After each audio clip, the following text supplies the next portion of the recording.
الحمد لله نحمده ونستعينه ونستغفره ونؤمن به ونتوكل عليه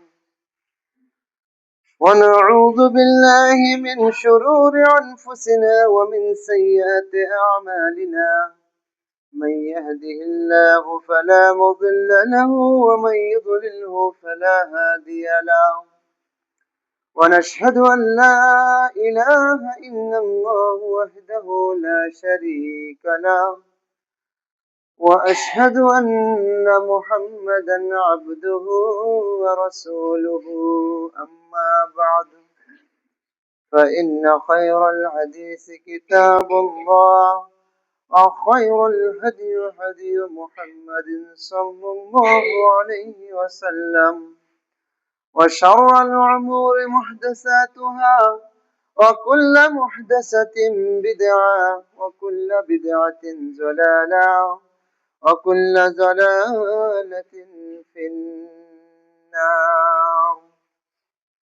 أعوذ بالله من الشيطان الرجيم.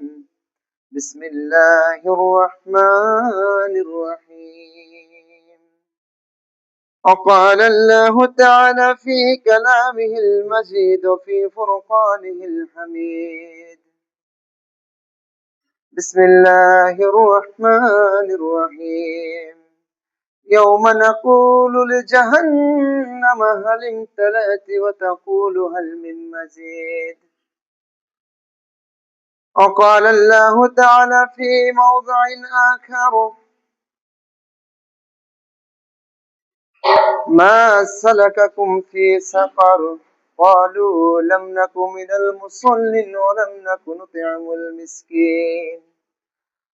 وقال النبي صلى الله عليه وسلم عن أنس بن مالك رضي الله عنه عن النبي صلى الله عليه وسلم قال لا تزال جهنم تقول هل من مزيد حتى يضع رب العزة تبارك وتعالى قدمه فتقول قد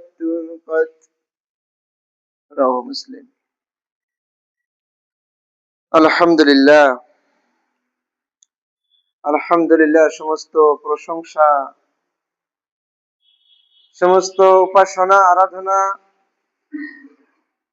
চাওয়া পাওয়ার মালিক সেই মহান আল্লাহ রাব্বুল আলামিন। সেই মহান আল্লাহ রাব্বুল আলামিনের প্রশংসা,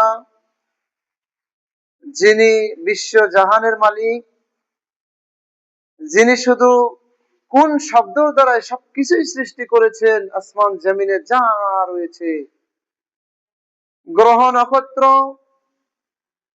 জীব জন্তু থেকে নিয়ে চোখে দেখা যায় এবং দেখা যায় না, সবকিছুই সেই মহান আল্লাহ রাব্বুল আলামিন সৃজন করিয়াছেন। সেই আল্লাহ রাব্বুল আলামিনের প্রশংসা আমরা আদায় করি, যার হাতে সব থেকে বেশি ক্ষমতা, যার সমকক্ষ কেউ হতে পারে না। সেই আল্লাহ রাব্বুল আলামিনের প্রশংসা আমরা একটি বাক্যের দ্বারা আদায় করি, সবাই বলি আলহামদুলিল্লাহি রাব্বিল আলামিন। অতঃপর আমাদের প্রিয় নবী হযরত মুহাম্মদ সাল্লাল্লাহু আলাইহি ওয়াসাল্লাম,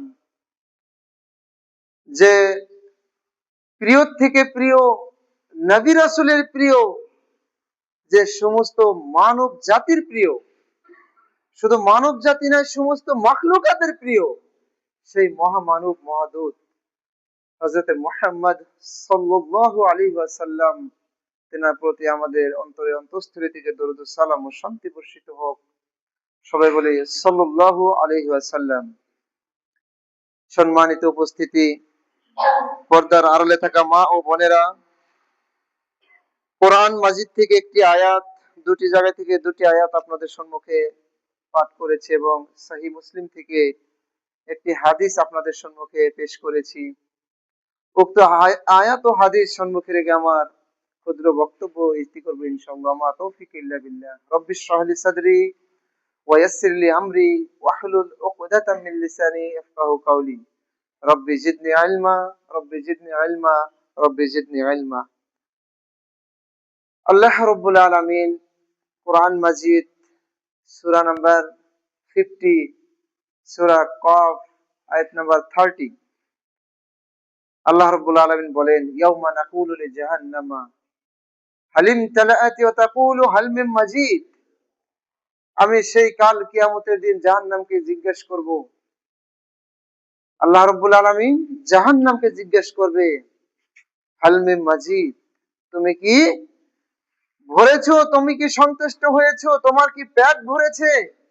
যখন মানব জাতি, অন্য জিন জাতি, মাখলুকাত যখন জাহান্নামে দেওয়া হবে, তারপরে পাথর দেওয়া হবে, তারপরে আল্লাহ বলবে, তুমি কি এখন সন্তুষ্ট হয়েছো, পেট ভরেছে তোমার?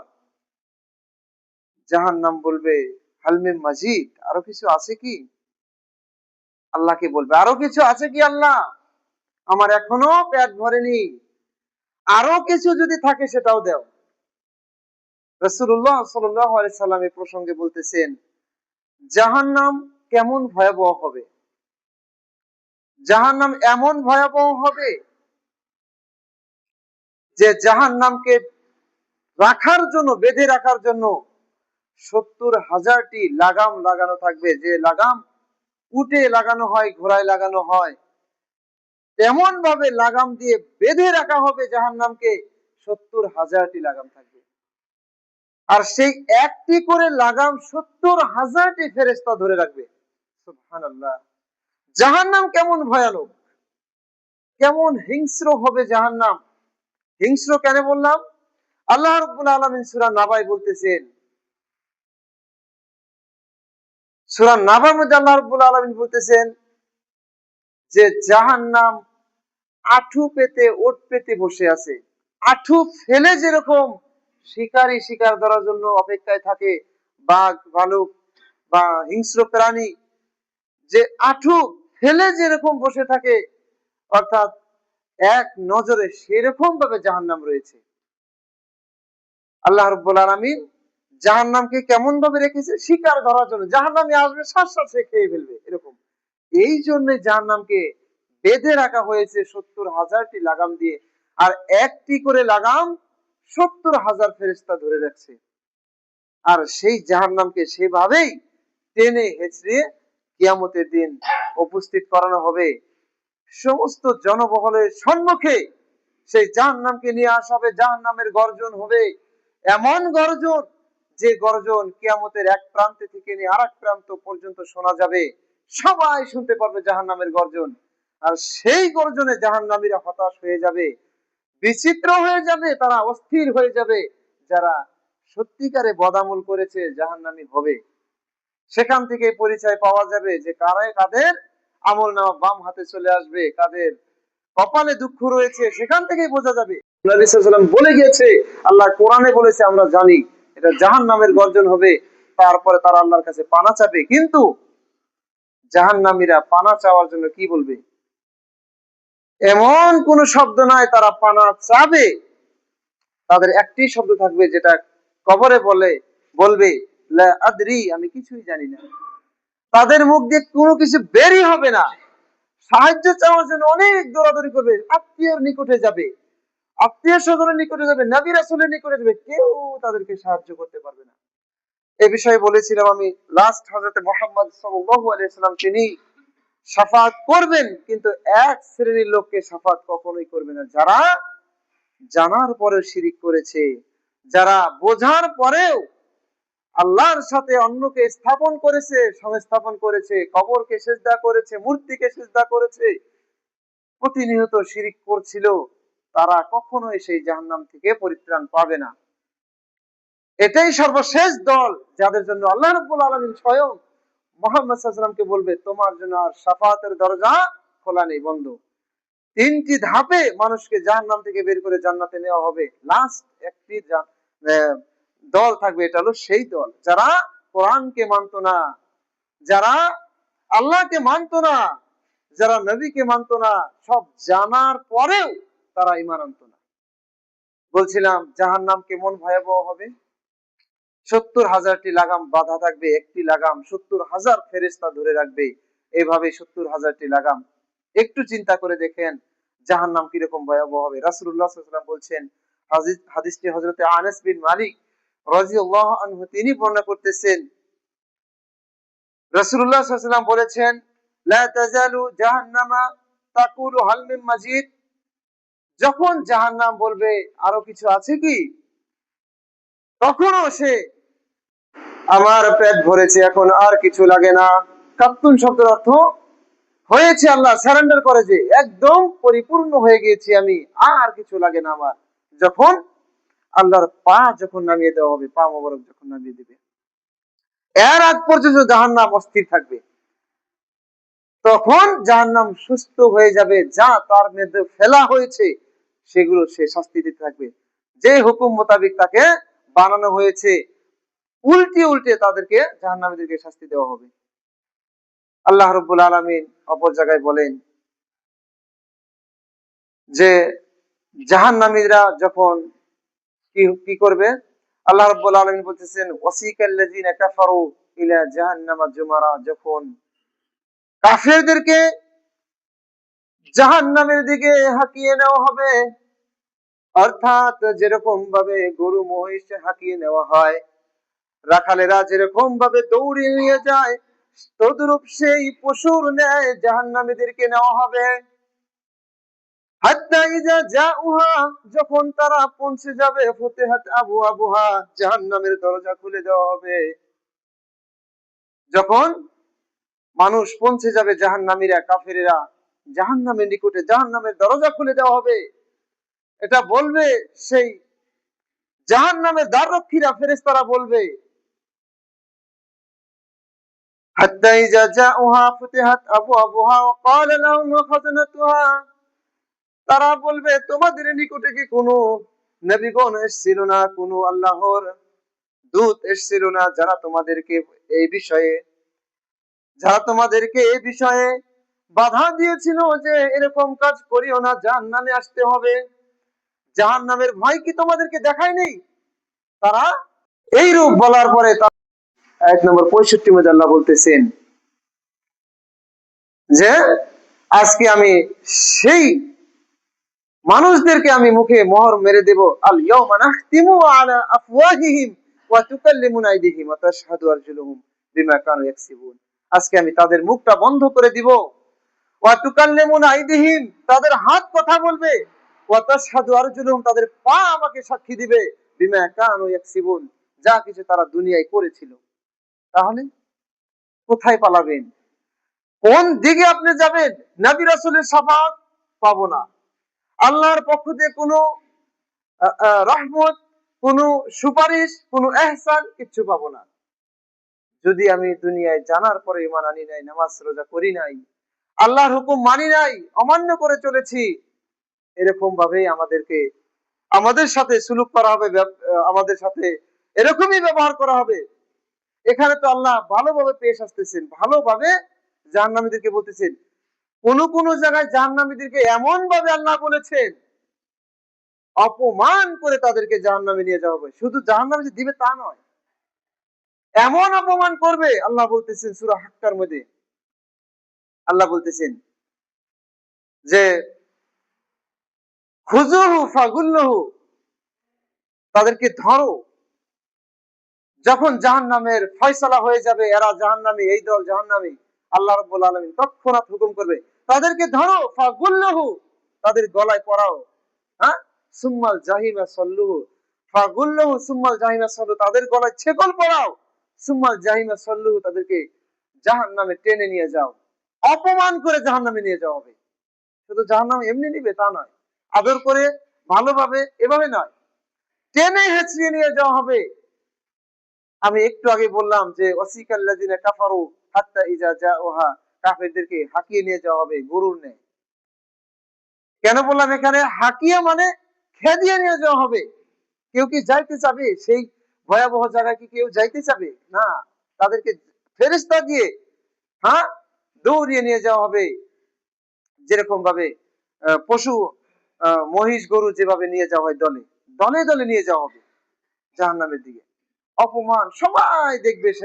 সেই সময় ফয়সালা হয়ে যাচ্ছে, ব্যক্তি জান্নাতে চলে যাচ্ছে, জাহান্নামের ব্যক্তিকে সেভাবে অপমান করে জাহান্নামে নিয়ে যাওয়া হবে। তার বিপরীতে জান্নাতীদেরকে সম্মানে সব থেকে বেশি সম্মান দিয়ে সেই সময় কিয়ামতের দিন জান্নাতীদেরকে জান্নাতে নিয়ে যাওয়া হবে। সুবহানাল্লাহ। তার মানে যেভাবে জান্নাতে নেওয়া হবে, যত ভালোভাবে জান্নাতে নেওয়া হবে, সব থেকে বেশি সম্মান দিয়ে, সব থেকে বেশি মর্যাদা দিয়ে, তার ঠিক বিপরীত সব থেকে খারাপ ভাবে, নিকৃষ্ট ভাবে জাহান্নামে নিয়ে যাওয়া হবে জাহান্নামীদেরকে, তদ্রুপ তার বিপরীতে নেওয়া হবে। আল্লাহ রাব্বুল আলামিন জাহান্নামের বিষয়ে অনেক জায়গায় বলেছেন যে জাহান্নামীরা যখন বলবে যে এটা একটি কেমন কিতাব, যে কিতাবে লা ইউগাদিরু সাগীরাতাও ওয়ালা কাবীরাতান ইল্লা আহসাহা, সূরা বনী ইসরাঈলে সূরা কাহাফের মধ্যে বলতেছেন 49 নম্বর আয়াত, সূরা নম্বর 18, সেখানে আল্লাহ রাব্বুল আলামিন বলতেছেন ওয়া উযিয়াল কিতাবু ফাতারাল মুজরিমিনা মুশফিকিনা মিম্মা ফীহি ওয়া ইয়াকুলুনা ইয়া ওয়াইলাতানা মা লিহাযাল কিতাব। ওয়া উযিয়াল কিতাব, যখন কিতাবের সঙ্গে ফাতারাল মুজরিমুনা মুশফিকিনা মিম্মা ফীহি ওয়া ইয়াকুলুনা, হে নবী আপনি দেখবেন, ফাতারা, ফাতারা মানে হে নবী আপনি দেখবেন সেই দিন, সেই কিয়ামতের দিন, মুজরিমুনা মুশফিকিনা মিম্মা ফীহি ওয়া ইয়াকুলুনা, মুজরিমুনা অপরাধীদেরকে দেখবেন, মুশফিকিনা ভীত অবস্থায় দেখবেন, আপনি মুসলিমদেরকে আপনি ভীত অবস্থায় দেখবেন সেদিন। তার মানে আমি যে একটু আগে বললাম যারা জাহান্নামী তারা আগে থেকে ভয় ভয় থাকবে, অস্থির, আগে থেকে ঘেমে, কেউ ঘামের সাগরে হাবুডুবু খাবে, কেউ সূর্য তাপে মজব গলে পড়বে।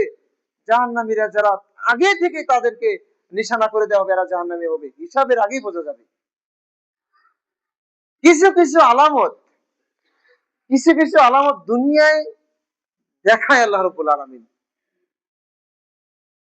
রাসূলুল্লাহ সাল্লাল্লাহু আলাইহি ওয়াসাল্লাম সেই সময়ও অনেক আলামত দেখে বলে দিয়েছে, তোমরা যদি জান্নাতি ব্যক্তি দেখতে চাও এই যে ব্যক্তিটি দেখো, এই ব্যক্তিটি দেখো, তোমরা যদি জান্নাতি ব্যক্তি দেখতে চাও, অনেক লোককে বলেছে। তার মানে জান্নাতি ব্যক্তিরও কিছু নিশানি দুনিয়ায় দেখা গেছে যে এই ব্যক্তি জান্নাতি হবে। আল্লাহ রাসূল বলে গিয়েছেন জাহান্নামী যে কিছু ব্যক্তি হবে সেটাও আল্লাহ রাসূল বলে গেছেন এই ব্যক্তি জাহান্নামী হবে। এইভাবেই সেই সময় হিসাবের আগেই বোঝা যাবে এই ব্যক্তি জাহান্নামী হবে। আল্লাহ বলতেছেন ফাতারাল মুজরিমুনা মুশফিকিনা মিম্মা ফীহি ওয়া ইয়াকুলুনা, সেই মুসলিমরাই বলবে মা লিহাযাল কিতাব, এটা আবার কেমন কিতাব, লা ইউগাদিরু সাগীরাতাও ওয়ালা কাবীরাতান ইল্লা আহসাহা, এটা কেমন কিতাব, লা ইউগাদিরু সাগীরা, যেটার মধ্যে ছোট একটি গুনাহ ছাড়া হয়নি, ওয়ালা কাবীরাতাও ইল্লা আহসাহা, আর বড় একটি গুনাহ সেটাও ছাড়া হয়নি, সবকিছুই লিপিবদ্ধ রয়েছে, আমি তো দেখতে পাচ্ছি, আমি এটা করছি, এটা করছি, সব দেখবে সবাই। কেউ সেদিন অবুঝ থাকবে না যে এটা আমি করি নাই। তারপরে আল্লাহ রাব্বুল আলামিন বলতেছেন ওয়ালা তাজিরু ওয়াজিরাতু বিজরা উখরা, আল্লাহ রাব্বুল আলামিন বলেন জেনে রাখো তোমাদের বোঝা কেউ সেদিন বহন করবে না, নিজের নিজের বোঝা নিজেই বহন করতে হবে, নিজের পাপের পাল্লা, নিজের পাপের বোঝা নিজেই বহন করতে হবে, কেউ তোমার পাপ দিবে না সেদিন, কেউ তোমাকে নেকি দিয়ে সহায় করবে না সেদিন। এখন এখানে একটি কথা রয়েছে, আপনি কখন আপনি নেকি পাবেন বা আপনার গুনাহ নেবে কখন? এখানে একটি শর্ত রয়েছে, সেটি হলো ঋণ কর্জধার। যদি আপনি দুনিয়ায় কোনো ঋণ করে গিয়েছেন, সেই ঋণ আপনি পরিশোধ করেননি, কিংবা আপনার ছেলে সন্তানও জানে না আপনি ঋণ করেছেন, এমন বোঝা, এমন ঋণ যেটা আপনি মাপ চেয়ে যান নাই, পরিশোধ হয়নি, সেও দাবি ছেড়ে দেয়নি, এভাবেই দুইজন ব্যক্তি মারা গিয়েছে, সেই দিন আপনাকে কি করবে? আপনি যদি সেই কর্জদার পেয়ে থাকেন তাহলে সেই ব্যক্তি আপনাকে নেকি দিবেন, না হয় তার যদি নেকি না থাকে আপনার গুনাহ সে নিবে। এই একটি মাধ্যম শুধু রয়েছে, গুনাহ নেকির অদল বদল, সেই সময় বিচারের সময়। তাহলে আমরা বুঝলাম বোঝা কেউ বহন করবে না এমনিতে, টাকা পয়সা তো লাগবেই না, সেখানে খাটবে না, হবে কিভাবে? হয় আপনি আমাকে নেকি দিবেন, আমি যেহেতু টাকা পাইতাম দুনিয়ায়, না হয় আমার গুনাহ আপনি নিবেন। এভাবে পরিশোধ হবে। দেখা যায় রাসূলুল্লাহ সাল্লাল্লাহু আলাইহি ওয়াসাল্লাম বলেন যে এমন কিছু লোক থাকবে সেদিন অহুদ পাহাড় সমতুল্য নেকি নিয়ে দাঁড়াইবে। হ্যাঁ, যে অহুদ পাহাড় সমতুল্য নেকি নিয়ে দাঁড়াবে, লোক অবাক হয়ে তাকিয়ে থাকবে, এত নেকি এই ব্যক্তি কিভাবে করলো, বা এত নেকি নিয়ে তো এমনিতেই জান্নাতে চলে যাবে। দেখা যায় যখন হিসাবে দেওয়ার হবে, হিসাব দেওয়ার সময় একজন ব্যক্তি এসে দাঁড়াবে, আমি আপনার কাছে টাকা পাইতাম, আমি আপনার কাছে এই জিনিসটা পাইতাম, আপনি আমার কাছ থেকে নিয়েছিলেন, আমাকে আপনি থাপড় মেরেছিলেন, আমার একটু জমিন আপনি মেরে খেয়েছিলেন, আমাকে আপনি গালাগালিজ করেছিলেন, আমি তার দাবিতে আজকার আপনার সেই আপনি সেই ঋণ পরিশোধ করেন। তখন কি করবে সে? তখন তো সেইভাবে আর মাপ চাওয়ার সময় নেই। দুনিয়ায় যেহেতু মাপ চাইতে পারেনি, তখন বলবে আমার থেকে একটু নেকি আমি তোমাকে দিয়ে দিলাম, পরিশোধ হয়ে যাবে। এভাবেই দেখা যাবে অহুদ পাহাড় সমতুল্য নেকি এক সময় আস্তে আস্তে কমে কমে সেই নেকির পাহাড় বিপরীতে উঠে উঠে গুনার পাহাড় সমতুল্য হয়ে যাবে। অহুদ পাহাড় সমতুল্য গুনাহ হয়ে যাবে। এই যে ঋণ পরিশোধ করতে করতে নেকি ফুরিয়ে যাবে, আবার আরো লোক আসতে থাকবে। তখন কি করবে? আমার কাছে তো নেকি নেই, তাহলে তোমার গুনাহটা আমাকে দাও। আল্লাহ রাব্বুল আলামিন এভাবেই হিসাব বরাবর করে দিবেন, কারণ আল্লাহ ইনসাফ করনে ওয়ালা। আল্লাহ কখনোই না ইনসাফি করবে না, জীবজন্তুর সাথেও করবে না, কারোর সাথে আল্লাহ করেও না, কিয়ামতের দিনও করবে না। আল্লাহর পাল্লা এমন পাল্লা যেটা কখনোই কমবেশ হবে না। আল্লাহ ইনসাফ মতো হিসাব নিবেন, করবেন। এখন আমরা বলি এখানে হিসাব তো আল্লাহ নিবেন। অনেক সময় আল্লাহ কিছু কিছু বান্দাদেরকে কি করবে? আড়ালে নিয়ে যে বলবে, এটা কি তুমি গুনাহ করেছিলে? এটা কাদেরকে করবে? আড়ালে কিছু গুনাহ দেখানো কিছু মানুষকে পর্দার আড়ালে নিয়ে যে বলা হবে, এই গুনাহ কি তুমি করেছিলে? সে বলবে, হ্যাঁ ইয়া রাব্বুল আলামিন, আমি করেছিলাম, আমি কাউকে বলতে পারি নাই, গুনাহ করেছিলাম, আমি তওবা করেছি, আল্লাহ তো জানেন। আল্লাহ বলবে, যাও, তোমার এই গুনাহ আমি মাফ করে দিলাম। কিসের বদলে? তুমি দুনিয়ায় তোমার ভাইয়ের, তোমার আত্মীয় স্বজনের অমুক অমুকের একটি গুনাহ তুমি ছাপিয়ে দিয়েছিলে, তুমি তাকে গোপনে হুঁশিয়ার করে দিয়েছিলে, এই জন্য আজকে তোমার আমি পাপটি গোপনে মাফ করে দিলাম। সুবহানাল্লাহ। তাহলে এভাবে আল্লাহ কিছু লোককে সহায় করবেন। তাই বলছিলাম সম্মানিত উপস্থিতি, আল্লাহ রাব্বুল আলামিনের দয়া পেতে হলে আল্লাহ রাব্বুল আলামিনের হুকুম আহকাম মানতে হবে। আজকে দুনিয়ায় দেখেন, কোন মানুষের ভালোবাসা পেতে হলে, সামান্য মানুষের ভালোবাসা পেতে হলে তার পক্ষ নিয়ে থাকতে হয়, তার পক্ষ নিয়ে থাকতে হয়। এখানে আমি ভালো মন্দ বিচার করতেছি না যে আপনি ভালোর পক্ষে খারাপ, মানে যে কোনো মানুষের ভালোবাসা পেতে হলে তাকে ঋণ ধার কর্জ ধার যে তার কথায় হ্যাঁ মিলানো, এভাবে যদি চলেন, সামান্য নগণ্য মানুষ আমরা, তাই দেখবেন সে ব্যক্তি আপনাকে ভালো পায়, তার কাজে কর্মে আপনাকে ডাকে। আর আল্লাহর নৈকট্য আমরা লাভ করতে চাই, আল্লাহর জান্নাত পেতে চাই, অথচ আল্লাহর রাস্তায় কোনো ব্যয় করব না, কোনো সময় দিব না, কোনো টাকা পয়সা খরচ করব না। এমনিতেই আল্লাহকে আমাদেরকে নাজাত দিয়ে দিবেন। আল্লাহর উদ্দেশ্য কি ছিল বানানোর? আল্লাহ যে আমাদেরকে বানিয়েছেন, আমাদের বানানোর উদ্দেশ্য কি ছিল? এটাই যে তোমরা আমার ইবাদত করবে, আমি সেটা পেয়ে খুশি হয়ে যাব, তোমাদেরকে মাফ করে দিব, তোমরা গুনাহ করবে, মাফ চাবে, এটাই তো। কোনটা করতেছি আমরা? কোন হুকুম মানতেছি? গুনার পর গুনাহ করে যাচ্ছি, কখন মাফ চাচ্ছি আমরা? কখন তওবা করতেছি? সময় নেই আমাদের। নামাজের হুকুম করছে আল্লাহ রাব্বুল আলামিন, প্রতিনিয়ত ডাকতেছে, তোমরা আসো নামাজ পড়ো, নামাজ পড়তেছি না, কোন হুকুম মানতেছি? বলতেছে তোমাদের মা বোনদেরকে পর্দা করাও, পর্দা করাচ্ছি না, খেতে মাঠে বাজার ঘাটে রাস্তাঘাটে পাঠাচ্ছি, সেটাও অমান্য। এভাবে দেখা যায় প্রত্যেকটি হুকুম আল্লাহর আমরা অমান্য করতেছি, প্রত্যেকটি হুকুম। শয়তান মাত্র একটি হুকুম অমান্য করে কিন্তু জান্নাত থেকে বেরিয়ে গিয়েছে। সে একটি হুকুম অমান্য করাতে জান্নাত থেকে যদি বেরিয়ে গিয়েছে, আমরা প্রতিনিয়ত প্রত্যেক মিনিটে আমরা হুকুম অমান্য করতেছি, কিভাবে আমরা নাজাত পাবো? আল্লাহ রাব্বুল আলামিন আমাদেরকে মাফ করুন, আল্লাহুম্মা আমিন। আর শুধু যে নামাজের দিকেই প্রতিহিত হলে বা আকর্ষিত হলে আমরা যে ইসলামের সব কাজ আদায় করলাম এটা নয়। নামাজের সাথে আমার সামাজিক কাজকর্ম, আমার ইসলামের বাকি কাজগুলো, যেরকম ইসলামের দাওয়াত দেওয়া, আমার এক ভাই নামাজ পড়তেছিল তাকে দাওয়াত দেওয়া, সে হোক মুসলিম বা অমুসলিম, সে হোক মুসলিম বা অমুসলিম, কারণ মুসলিম হয়েও অমুসলিমের থেকে আমরা নগণ্য হয়ে গিয়েছি, নামাজ পড়তেছি না, বললে কয় পড়বো পড়বো, এভাবেই মৃত্যু এসে যায়। তাই বলছিলাম এটাও করতে হবে। আপনি নামাজ পড়বেন, আপনার আহারে পরিবারকে হুকুম করবেন, পাড়া প্রতিবেশী, গ্রামবাসী, আত্মীয় স্বজন সবাইকে হুকুম করতে হবে। আর বাকি ইসলামের যে কাজগুলি রয়েছে, দান করা, সদকা করা, ওয়াজ মাহফিলে উপস্থিত হওয়া, সেগুলো ভালো কর্ম শোনা, ভালো কাজ, ভালো কথা শোনা, দেখা, এগুলো কাজ করতে হবে। এবং ইসলামকে কিভাবে প্রসিদ্ধ করা যায়, বাড়ানো যায়, এই প্রচেষ্টা করা।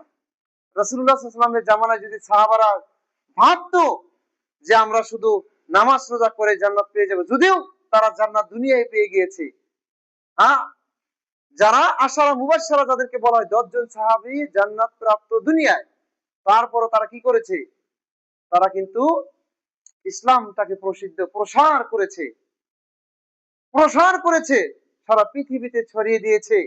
তারা ব্যবসা বাণিজ্যকে এমন ভাবে লাগিয়েছিল যেটা ইসলামে কাজে লেগেছে। আমরা তো এমন হয়েছি যে অন্যের গোলামি করতে বেশি পছন্দ করি। যাই হোক, আল্লাহ রাব্বুল আলামিন যেন আমাদেরকে সেই জাহান্নামের ভয়াবহতা থেকে হেফাজত করেন, আল্লাহুম্মা আমিন।